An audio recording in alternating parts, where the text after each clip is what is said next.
नमस्कार, आप देख रहे हैं रवजी लाइव और मैं हूं आपके साथ संजीव। इस वक्त हम चर्चा करेंगे बिहार में शराबबंदी को लेकर के।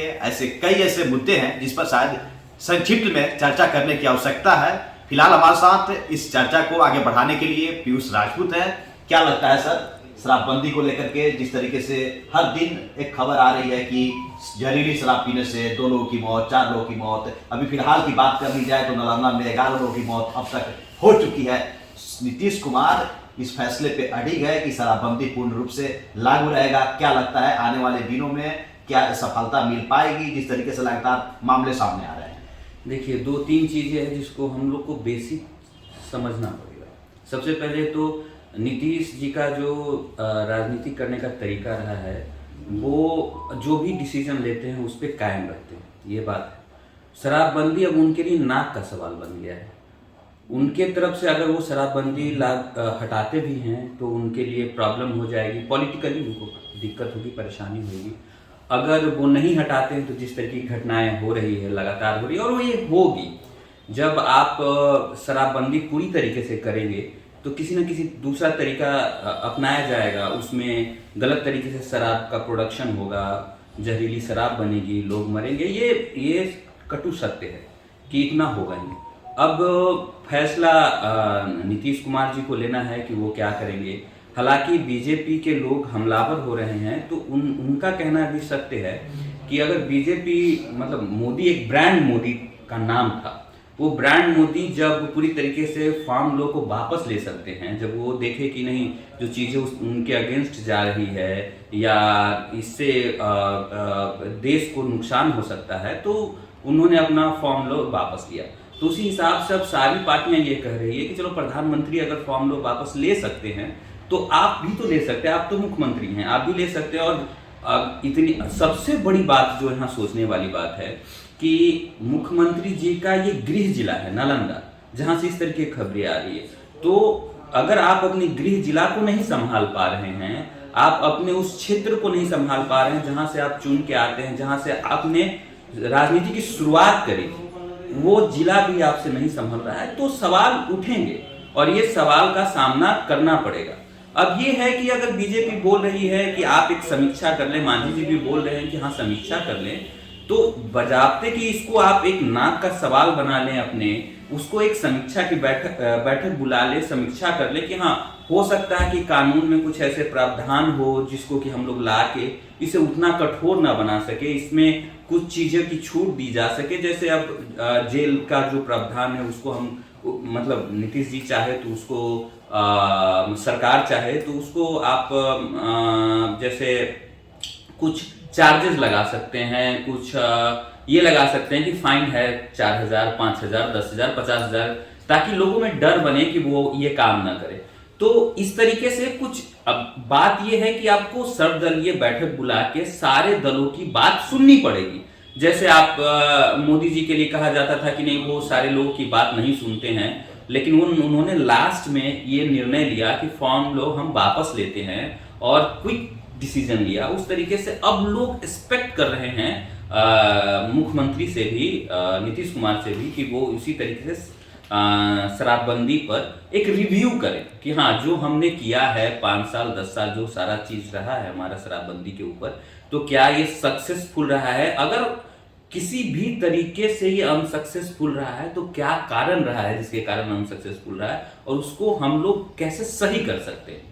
बिल्कुल। तो लगातार जो विपक्षी नेता हो या फिर एनडीए गठबंधन के जो हिस्सा है, खासकर जीतनराम मांझी या बीजेपी की बात कर ली जाए, लगातार ये मांग कर रहे हैं कि एक फिर से समीक्षा बैठक होनी चाहिए। और जिस तरीके से बीते दिन प्रधानमंत्री नरेंद्र मोदी जब किसान कृषि कानून जब वापस ले सकते हैं, तो फिर नीतीश कुमार शराबबंदी कानून जो उन्होंने बना रखा है उसे वापस क्यों नहीं ले सकते हैं। जब पूर्ण रूप से शराबबंदी है तो आखिरकार लोगों की मौतें सामने क्यों आ रही है, जहरीली शराब पीने से लगातार लोग मर रहे हैं, इस प्रकार से लगातार घटनाएं सामने आ रही है जो किसी से छुपा हुआ नहीं है। अगर बात कर ली जाए पीयूष, तो आज चिराग पासवान खुद गृह जिला नीतीश कुमार के नालंदा गए हुए हैं, बिहार शरीफ में जाकर के जो 11 लोगों के मौत हुई है उनके परिवार वालों से मिल रहा है। उन्होंने साफ तौर पर जाहिर किया है कि बिहार अब नीतीश कुमार से नहीं समझ रहा है, राष्ट्रपति शासन लागू हो जाना चाहिए। क्या देखिए, उपचुनाव में चिराग पासवान को जितना डैमेज करना था उन्होंने किया, इससे पहले जो चुनाव थे बिहार के विधानसभा के चुनाव में,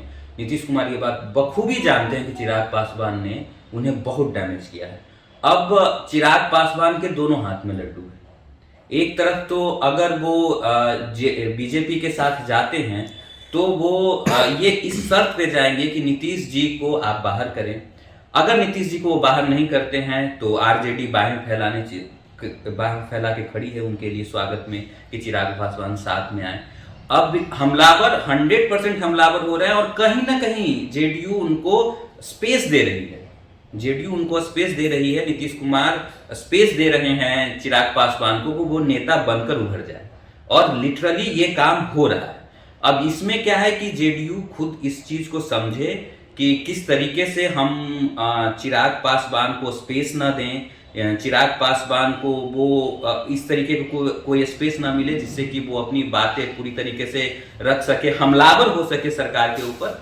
तो मुझे लगता है कि अगर एक बार रिव्यू कर लें सारे पार्टियों के साथ मिलकर, जेडीयू रिव्यू कर ले, नीतीश कुमार खुद आए और एक्सेप्ट करे। देखिए सबसे बड़ी बात है कि जनता सबको माफ करती है, हम सब लोग इंसान हैं, नीतीश कुमार जी भी इंसान हैं, कुछ गलतियां उनसे भी हुई होगी।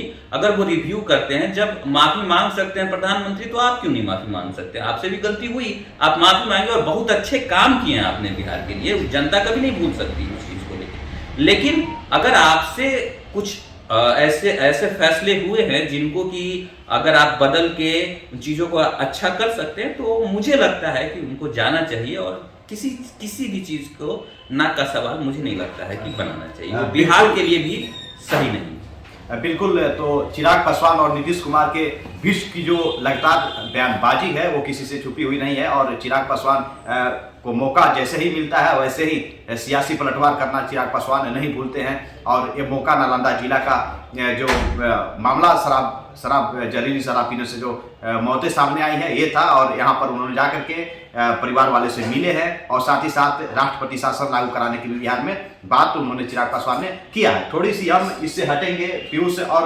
लगातार जिस तरीके से बीजेपी और जेडीयू के बीच जो तलखियां सामने आ रही थी, आज संजय जायसवाल ने कहा है कि बीजेपी और जेडीयू दोनों एनडीए गठबंधन का हिस्सा है और हम दोनों को मिल करके और एनडीए गठबंधन के सभी पार्टियों को मिल करके एक अनुशासनपूर्ण तरीके से बिहार में सरकार चलाने की उन्होंने बात किया है। जिस तरीके से जेडीयू और बीजेपी पलटवार हो रहा था उसको खत्म करने की संजय जायसवाल ने कोशिश किया है। क्या लगता है अब जेडीयू बीजेपी के जो प्रवक्ता है, जो नेता है, एक दूसरे पर वार पलटवार करते हुए बचेंगे? कभी नहीं बचेंगे और ये कंटिन्यूअसली होता रहेगा इस तरीके। देखिए अब मजबूरी दोनों की है, दोनों को साथ में सरकार चलाना है। बीजेपी के साथ सबसे बड़ी इशू क्या है कि वो आरजेडी के साथ नहीं जा सकते हैं, लेकिन राजनीति में कुछ नहीं कहा जा सकता है।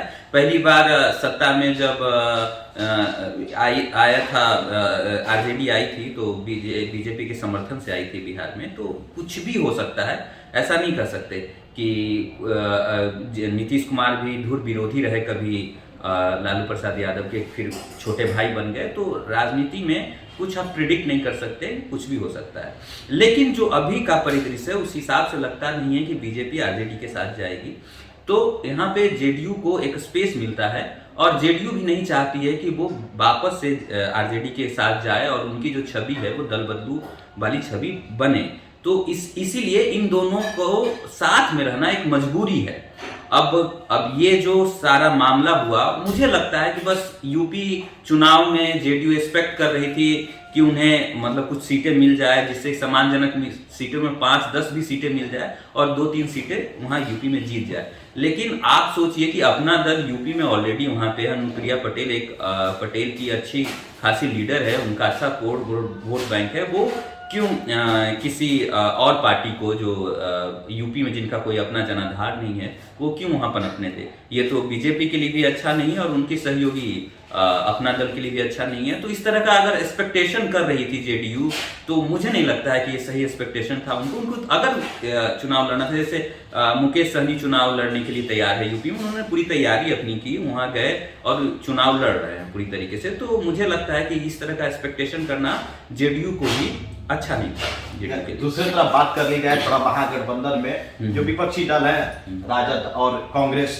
तो इस दोनों के बीच भी विधान परिषद सीट को लेकर के लगातार खबरें आ रही थी कि दोनों के बीच बातें नहीं बन रही है और लगातार कांग्रेस की तरफ से मांग ये किया जा रहा है कि 6 से सीट विधान परिषद की सीटें हमें चाहिए। क्या लगता है राजद इस बात पर अडिग रहेगा कि उन्हें हम 6-7 सीट नहीं देंगे? कांग्रेस एक तरफ अडिग है कि 6-7 सीटें हमें चाहिए, क्योंकि लालू प्रसाद यादव ने कुछ दिन पहले कांग्रेस से जरूर कहा था कि 6-7 सीट हम विधान परिषद को आपको देंगे, लेकिन तेजस्वी मानने को तैयार नहीं है। क्या लगता है लालू यादव की बात रहेगी या तेजस्वी की? तेजस्वी की ही बात रहेगी। पार्टी तेजस्वी चला रहे हैं, नेता अब तेजस्वी हैं आरजेडी के, और तेजस्वी बिल्कुल भी मूड में नहीं है कोई स्पेस देने के। तेजस्वी बिल्कुल कोई भी मूड में नहीं है कि वो कांग्रेस को कोई स्पेस दे, ना यहाँ कांग्रेस का जनाधार बने। वो उनके लिए भी अच्छा नहीं है, आरजेडी के लिए भी अच्छा भी नहीं है। और मुझे लगता है कि जो कांग्रेस चाह रही है वो यहाँ आरजेडी से उनको कुछ मिलने वाला नहीं, क्योंकि आरजेडी ये भी जानती है कि अगर कांग्रेस यहाँ से बाहर जाती है तो उनको वैसे भी कुछ नहीं मिलने वाला। तो आरजेडी मुझे नहीं लगता है कि कोई भाव देगी। लेकिन ये सभी जो मामले हो रहे हैं ना, उसमें मुझे ऐसा लग रहा है कि तेजस्वी को जितनी आक्रामकता दिखानी चाहिए थी उतने आक्रामक नहीं है। अब वजह क्या है वो अभी पूरी तरीके से खुला नहीं है तो कुछ बोल नहीं सकता हूँ, लेकिन मुझे लगता है कि थोड़ा और आक्रामक होना चाहिए था। सबसे बड़ी बात है कि जितने आक्रामक अभी तेजस्वी को होना चाहिए, उनके पास 70+ सीटें हैं, दूसरी सबसे बड़ी पार्टी है बिहार में, उससे ज्यादा आक्रामक वो पार्टी है और वो नेता है जिसको ना बिहार में एक सीट है ना सेंटर में एक सीट है, चिराग पासवान। वो पूरी तरीके से आक्रामक है और विपक्ष का नेता के रूप में लोग एक्सेप्ट करने लगे उन्हें।